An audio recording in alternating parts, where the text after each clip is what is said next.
good morning, Lou. Can you introduce yourself and tell us a little bit about your nonprofit origin story? I'm Lou. I found my way through to nonprofit work through the performing arts. I was a theater kid who wanted to be an actor, but I asked the universe to kindly, please, I'll do anything as long as you let me work in the theater. And then the universe, it gave it to me in everything, but what I actually wanted was to be an actor. So I did all the things. I was all the disciplines you can find in the theater arts. I was a part of in some way.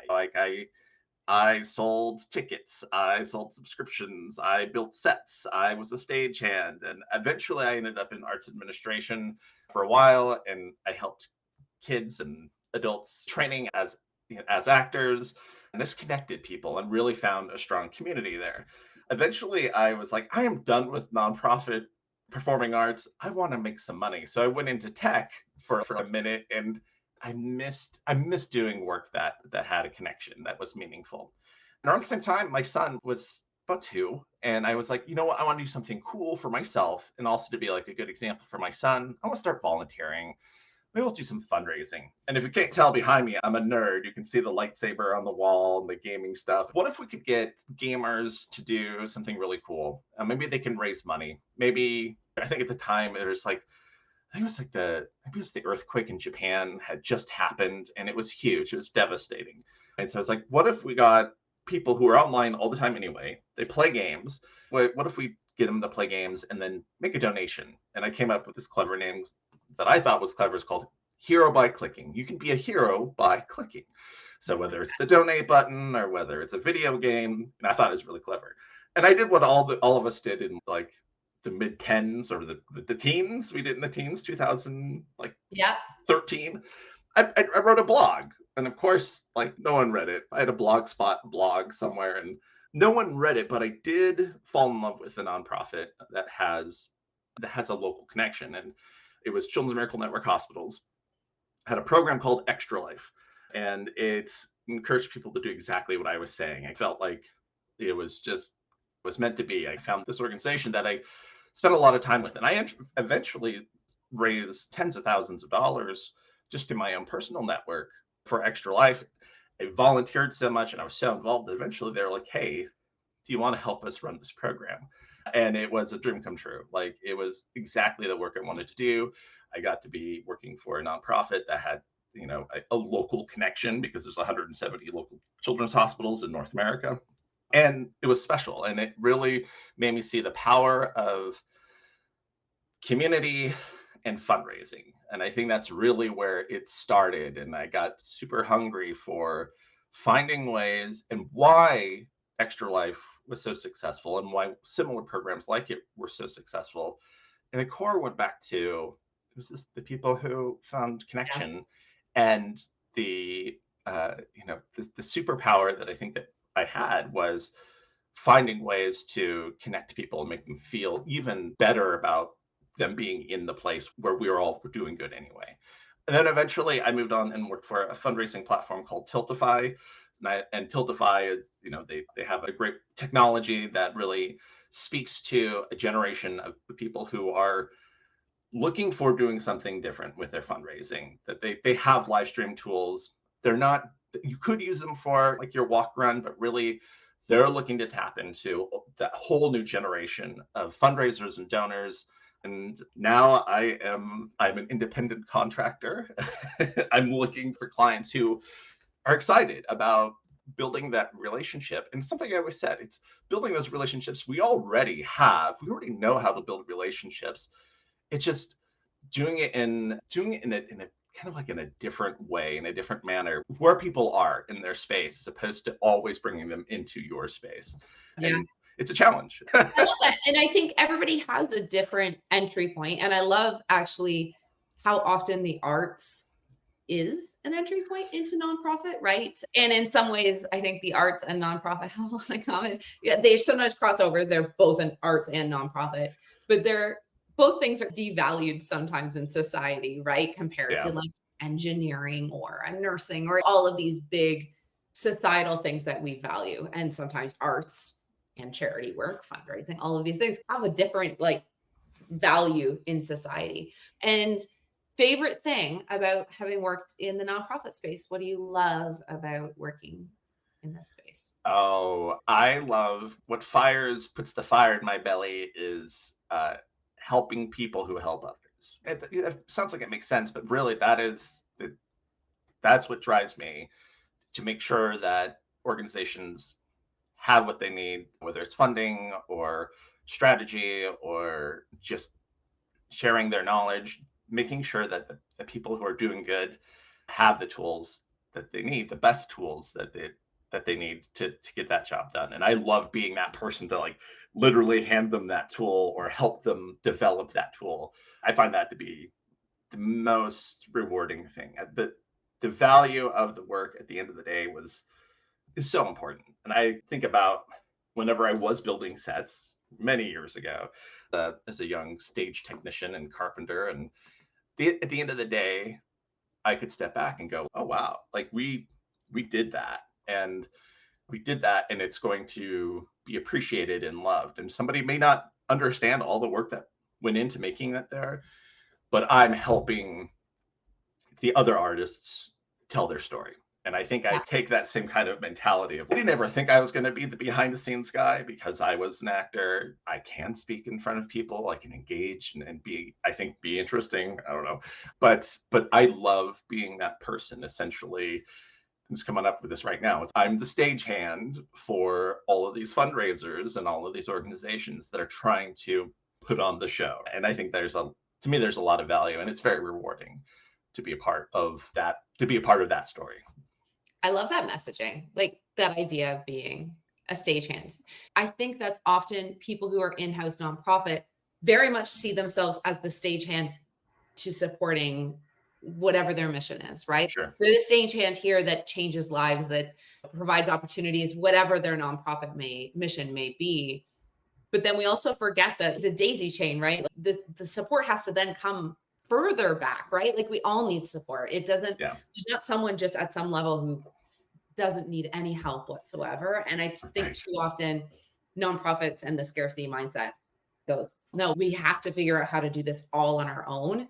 And that's false, whether it's volunteers, whether it's someone like yourself who comes in, whether it's board members, whether it's family and friends who just prop you up and go, yeah, we got your back while you're out there supporting change in the world. We all need that stagehand. I love that.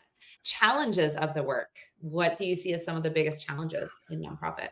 Since I focus on peer-to-peer fundraising and community building, I think that my biggest challenge is demonstrating the return, right? Return on investments, what have you. Like it's because it's not a quick turnaround, and it's something that if you haven't been tending your garden of supporters in a way that makes most sense for that audience, and it's going to be a different way of engaging depending on who those people are.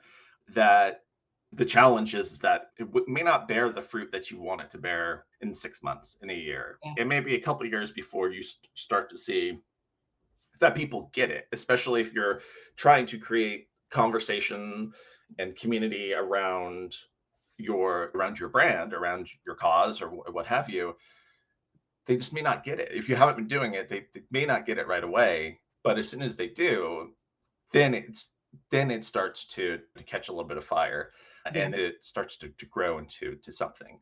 But it's that patience. It's having patience with ourselves as nonprofit professionals who are in the community space, who are trying to develop our supporters at our organizations in a meaningful way. You got to build a lot of trust with people, and it doesn't always happen overnight. There's some communities that you immediately are like, oh no, this is I get it, and I can trust just about everybody I talk to. Nonprofit Hive is incredible example of that. We all want to pick each other's brains about what the heck is going on, or how the heck did you do that amazing thing? Tell us, let's learn Yeah. more. But it's also having that community has been vital. I think one of the things you highlighted too is so often peer to peer in the nonprofit space is looked at as like this let's make some quick money Yeah. running a peer-to-peer campaign. Like truly, like I have so many nonprofits similarly, like I love the peer-to-peer space for all the reasons that nonprofits hate peer-to-peer. I think it's amazing. I think Yeah. it's full ripe of opportunity and an opportunity for like meaningful engagement actually that it can be hard to buy through marketing can happen in peer-to-peer. We tend to attract people who have similar interests to us. Like people in general, you talk about geek culture. Like, Yeah. um, all my friends are into Dungeons and Dragons, and I've watched all the Marvel movies, even the bad ones. And like, those are my people and the people I surround myself with. So oftentimes, if you have a passion for something, a mission, as an individual contributor, often you have people in your life who would also be interested in that, which I think is a huge opportunity with peer to peer. But if you want to slowly get people to care who didn't know anything about your mission beforehand, but were engaged in a peer to peer, that takes time because, Yeah. like you noted, the trust is not there to start. So I actually look at peer to peer as like, no, that's long game fundraising. Yeah. That's like the long game fundraising, but it's the most valuable kind in so many ways because there's already someone who's brought a level of trust through their social proof of engagement with a peer to peer that and they didn't have to be part of your organization, right? Like, it doesn't rely on all of your staff, but the stewardship piece is where I think so many nonprofits fail peer to peer miserably is the stewardship afterwards, even during, right? Like the supports for people and teams and everything. It can be a really powerful tool, but too often it's not looked at as a tool. It's looked at more from the lens of like, how transactionally can we make money off of this as quickly as possible? And that's always where I throw the flag of caution and I say that this community is not transactional. And there has to be a level of giving and receiving, a level of vulnerability in these communities Yeah, that creates the atmosphere that's going to have that long-term effect for that long-term growth. And I know that the tendency from my experiences to go after, you know, top groups, top earners, like you would a donor. Of course, you want the big donors. And I see that tendency to go into people who are maybe setting up their peer-to-peer fundraising group. Oh, so and so has this network, and that network is worth a crap ton of money. yeah, Of course, you're going to want to go after that. But is that the community you want to create that is going to welcome in a new era of fundraisers who maybe don't have that wealth. Maybe they don't have that network, but they do have a dedicated group of people who truly care about your organization, and absolutely. they may eventually gain that, that capital. They may have the dollars in their pockets one day. And how are you onboarding your future fundraisers and donors who care, they want to support, but they're not there yet and they shouldn't be ignored. And I always feel that peer-to-peer fundraising is that first taste of doing good for a lot of people. Absolutely. Um, and if you do it in a way that's fun and interesting and personal, I remember raising money for my school. Like we would have the little coin box that we go door to door. We would sell pizzas. We sold pizzas for some reason. I don't know why we sold pizzas, but that was how we raised funds. But it wasn't that interesting, and it was a lot Yeah. of work. But what is that first experience that people have with your organization whenever that ask for fundraising comes out? What does that look like? And being mindful of who those people are who'd be interested in supporting your cause in that manner. And Yeah. what stories are you asking them to share with you and to create together? And I love that. That's fantastic. Okay, so you started to talk a little bit about this, and we've used the word peer many times now, but we're going to come back to more personally. How has peer support factored into your nonprofit work in this sector? oh, I it's been so important. And I think that I've been really blessed to have a network of peers who are as invested in they feel like they're as invested in me and my career in the work that I want to do as we were when we're working at, in the organization that we may have been working with. Yeah, I think that you have to surround yourself with people who you want to be mentored by.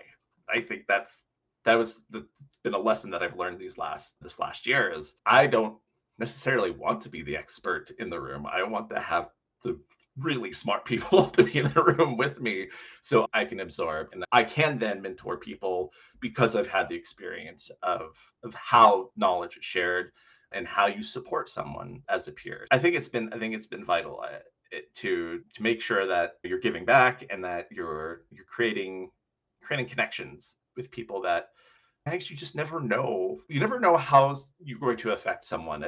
I'm going on a tangent here, so bear It's with okay. me. I love it. You just never know how you affect someone if you're being genuinely kind and generous with your information, because they will think of you. I think that's the thing. This last year, I've had people go, "Oh, hey Lou, we haven't spoken in a year and a half, but I saw this thing that I thought you might be interested in." And then that thing becomes something else and that relationship gets rekindled and you're like, "Oh, this is why you create community. This is why you create networks like the Hive or other professional networks." But yeah, you have to have peer support. There's just no other way to do this. You can't there is going to be some point at your career or in your personal life where you can't be an island. Like many of us can be generalists. We're pretty good at most things. We're handling, Yeah. shits in a pile most of the time. But there's going to be those moments where we need other people and those ties that we build in community. It doesn't necessarily mean need to be the most in-depth best friend forever relationship. And that's, I think, where we got caught up. Everyone got really like in their head that we have to have intense relationships. I don't believe that. I actually think that there is something really beautiful at instead going, this is a generous space where sometimes it's me coaching on somebody on marketing. Sometimes it's them instead going, I've had people who've gone, I really get optimization. Can I help you? And I'm like, oh my goodness, thank goodness you know this because I don't want to know this. I don't want to learn this, but I have to do it. And so community can just be that beautiful spot where you learn new things, but you also get a chance to share what you know and what you've got as your like, I don't know. Yeah. Peer to Yeah, peer makes sense to me. I don't know. It yeah, makes sense to me. yeah. No, I think that I mentioned something about like vulnerability, and I think Yeah. that and a lot of folks in community space talk about how it's important to be vulnerable, and it's even scary, I think, for a lot of people to even hear that word because like, I'm going to have to tell about my deepest darkest secrets. Is that what you mean? Yeah. No, but you do have to be vulnerable to say, I need help with this thing. I need help with this project. you know I don't know grant writing as well as I should. I've been saying that. I don't know much about grant writing. Somebody help me. And then a peer says, just here's some information. Just go look at this. And I'm like, oh, okay, good. Because as a professional, you're expected to think that you're supposed to know all these things. And so that vulnerability can be illustrated in several different ways. But I think that's one of them is by connecting with your network and asking for help is probably going to be the way you're going to grow in ways that you didn't expect. Absolutely, absolutely. And so you've been a long time hiver now. I don't have your exact numbers here, but I believe it's over 20 chats at this point, actually, which is Yeah. crazy. Super valuable having you as part of this network. What do you feel like you've gotten out of being a member of the Nonprofit Hive? I love being the first time interview with new members, and I don't know what feedback they Happens. gave you. They're like, don't let Lou talk to the new people anymore. No, Um, I love it.